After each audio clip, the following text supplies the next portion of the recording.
ఆంధ్రప్రదేశ్‌లో దాదాపు 35,000 మంది మిస్ అయ్యారు. దాళ్ళు గూడా వాలంటీర్ల వల్లే ఇవన్నీ గూడా జరిగినాయి. మిస్సింగ్ ఉంది. నా దగ్గర మొత్తం ఉంది అని చెప్పటం జరిగింది. కానీ గవర్నమెంట్ వచ్చి 7 నెలలయింది. ఆ మిస్సింగ్ అయినటువంటి వాళ్ళ గురించి ఊసే లేదు.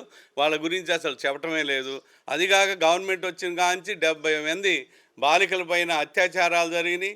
తర్వాత హత్యలు జరిగినాయి. కానీ ఇంతవరకు వాటి గురించి ఊసే లేదు. వాటి గురించి మాట్లాడటం గానీ, వాటిని పోయి పరామర్శించడం గానీ, వాళ్ళకేమన్నా ఆర్థిక సహాయం గానీ చేసినటువంటి పాపాన ఏమీ పోలేదు. పవన్ కళ్యాణ్ గారు గూడా చెప్పటమే. ఆయన చేతుల్లో గూడా ఏమి లేదు. చంద్రబాబు నాయుడు గారు ఏది చెప్తే అది చెప్పటమేను. ఎందుకంటే కూటమిలో ఉన్నారు కాబట్టి కూటమిలో తెలుగుదేశానికి కావాల్సినటువంటి మెజారిటీ ఉంది.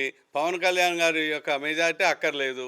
కాబట్టి పవన్ కళ్యాణ్ గారికి ఏముండదు. ఊరక డిప్యూటీ సీఎంగా ఉండేసేసి ఆయన రాష్ట్రం తిరగటమే కానీ ఏ విషయం గురించి కూడా చర్చా వేదిక పెట్టడు.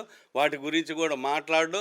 పేద వర్గాలకి మరి మనం ప్రామిస్ చేశాము రైతు భరోసా, రైతులు ఇబ్బంది పడుతున్నారు, తుఫాన్లు వచ్చేసి ఆ ధాన్యం కొంటలేదు, ఆ ధాన్యం గురించి కానీ దాని గురించి కానీ చర్చా వేదికే లేదు.